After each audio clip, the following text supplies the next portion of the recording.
Okay, we got some more Batman stuff. All right, now here's something that I did want to talk about. Now, this is really only because I told y'all about this before. Now, this comes with the Batman. And when I told y'all about the Batman, I had made a post. And this was like early when this was earlier on when I first saw the movie. And the moment I saw the film, I was like, ooh, people gonna want to do this so fast. So fast. Let me pull up my tweet for y'all real quick.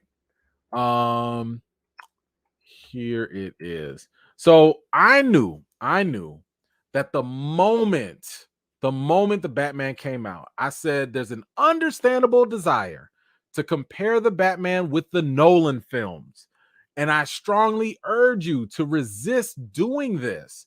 It's an unfair comparison because this film is doing something different.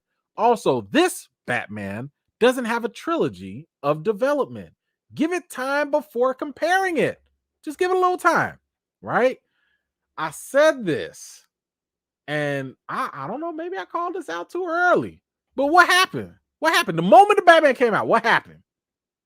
Fans are debating if the Batman is better than the Dark Knight. And folks are going in. Nobody can touch the Christopher Nolan's Dark Knight. You know, they looking at look at this. They looking at the Rotten Tomatoes.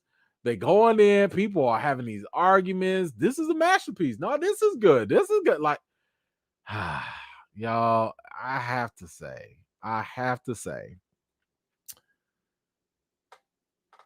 it's the reason, and like I said, and I even had a debate even with one of my guys on Twitter about this.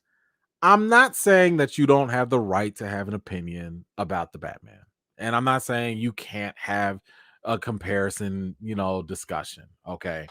All I'm saying is that you'd be in a better position to have a more informed opinion if you let the movie play out. Why? Like I said, the Nolan films have a trilogy under their belt. What does that mean? That means that you had a lot more time to be with that Batman, to sit with it, marinate, rewatch the movies, whatever. You had more time with that Batman.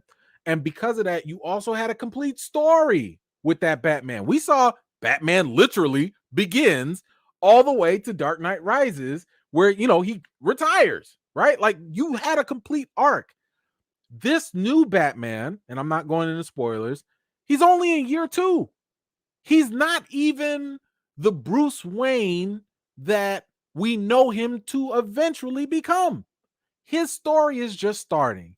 And Matt Reeves, the director, the way that he is, they're doing he does his storytelling in a way where, like, if you look at the Planet of the Apes movie, War of the Apes, Dawn of the Planet of the Apes, I mean, this guy made you care about a monkey, right? But that was over the course of two movies. He's going to be doing the same thing with Batman. He wants to develop this Batman over time. Now, I know some people are saying, like, yo, we're just comparing the Dark Knight, whatever. All I'm saying is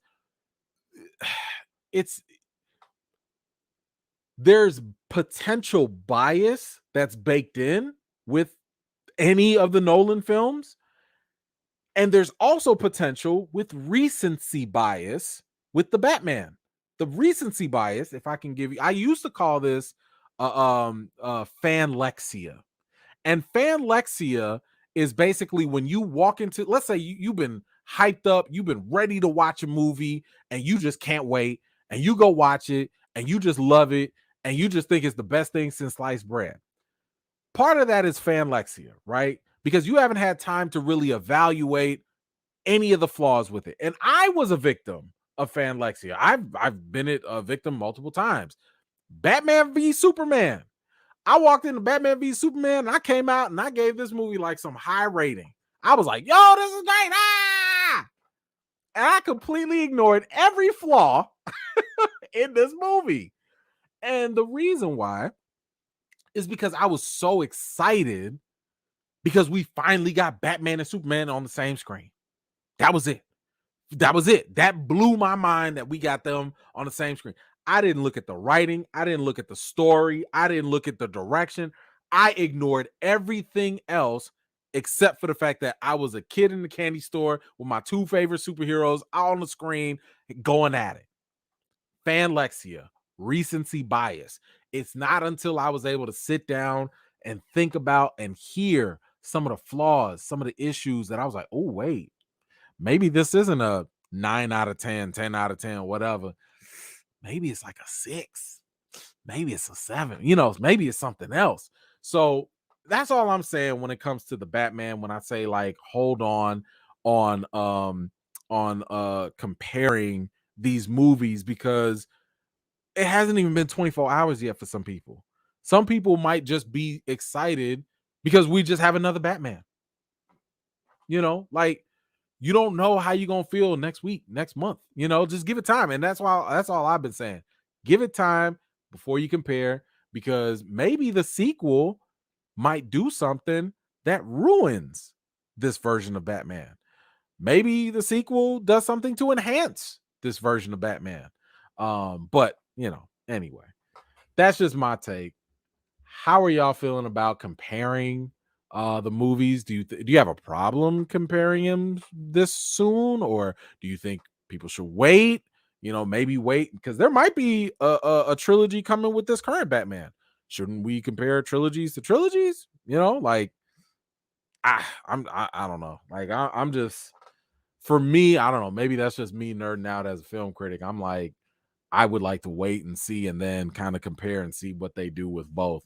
But we'll see what happens. When it comes to the Batman, there are so many things that are coming out. And they've already announced earlier on that we would get a Gotham story. This would be something where it would focus on Commissioner Gordon, played by police officer Gordon. I don't think he's commissioner or whatever. But it would focus on him, Jim Gordon, played by Jeffrey Wright.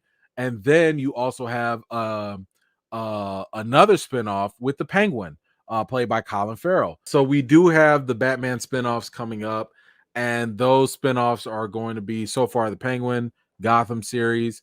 I don't really know. This is my thing. I don't really know how much I trust them. Don't get me wrong. The Penguin in the Batman is great. The acting is superb. It is phenomenal. But I also have no idea if I'm gonna care about them. Like, the whole like mafia rise to the top type of thing. I don't care about. I just don't care about Batman's supporting villains. That's all. Like, I watched the Joker movie, but that's because the Joker is compelling. The Joker is one of the most popular villains, period. The Penguin, eh, like, Cobblepot. I ain't been checking for him. I don't know. And the Gotham series. I mean, look, we saw how the Gotham series did. It was okay, but what's funny? They still ended up keeping Bruce Wayne in that series. Why? Because they didn't want to do a whole series without the main character. Nah, he wasn't really Batman, but like, didn't happen. Didn't happen. So anyway, that's just not that's not something I'm terribly looking forward to. But we do have a spin-off about Arkham happening, and it might be a secret third TV show in addition to what I had mentioned earlier. So Matt Reeves, the director, said this: we're doing this Penguin series, and one of the great things about this is Colin Farrell. He's like you've never seen him. He's so incredible, and he's a scene stealer. Along the way, we thought maybe we could do his character as a series. So I talked to HBO Max and showed them Colin in the movie, and spoke to them about what this could be, and they said, let's do it. So we're doing that, and we're doing another series that connects to Arkham Asylum. We are talking and thinking about the next movie, but to be honest with you, at the moment, I really want the audience to connect with this movie. And I really believe this will, and I really believe they will, because I think Rob is an incredible Batman. So that's dope. It is possible that we're going to get a Arkham series on top of that. So I am definitely looking forward to that, because I would say that the Arkham series is something a little bit more. I mean, first of all, the game in itself is on point. The game. So that is definitely where it's at. But um the I can deal with an Arkham series that can highlight all the different crazy characters. And I'm sorry, you're gonna have to throw Batman in there somewhere, at least somewhere. But anyway, how are you feeling about the spin-offs? How are you feeling about these different series that are coming out? Are you excited for them? Is there one that you're more excited for than the other? Maybe the Arkham one, the Penguin one, or the Gotham PD one? Let me know your thoughts in the comments. Thank you so much for watching. This was just a segment of one of my live chats, and if you're interested in joining in on the next one, be sure to subscribe and turn on your notifications for more. I've got more videos and reviews to do for you all, and until next time, I'll see you all later.